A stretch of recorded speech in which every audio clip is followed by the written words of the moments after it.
भूमी ठाव आणि दैवताचे नाव सिद्धेश्वर त्या ठिकाणी दैवत आहे बाबा. पण कसं आहे, चांगलं लक्षात राहत नाही आणि वाईट लक्षात राहिल्याशिवाय राहत, चांगलं उगवत नाही वाईट उगवल्याशिवाय राहत नाही. तुम्ही मुठभर तुळशीच्या मंजुळा घ्या, त्या मातीत टाका, त्याच्यात त्या 4-5 निवल्या तर निवल्या, नाहीतर त्या फुसाड जाते.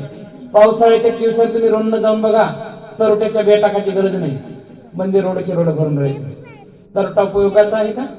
नाही नाही बाबा, चांगलं लक्षात राहत नाही. मग 16 वरी धोक्याचा का मोक्याचा आहे? तर 16 वरी धोक्याचं नाही, तर 16 वर्षे मोक्याचं आहे. कारण की माझ्या माऊलीने वयाच्या 16व्या वर्षी ज्ञानेश्वरी ग्रंथ तयार केला आणि 21व्या वर्षी या जगाची आई झाली. नाही बाबा, माणूस किती वर्ष जगला याला महत्व नाही, जगून काय केलं याला फार महत्व आहे. माझ्या माऊलीने वयाच्या 16व्या वर्षी ज्ञानेश्वरी ग्रंथ तयार केला.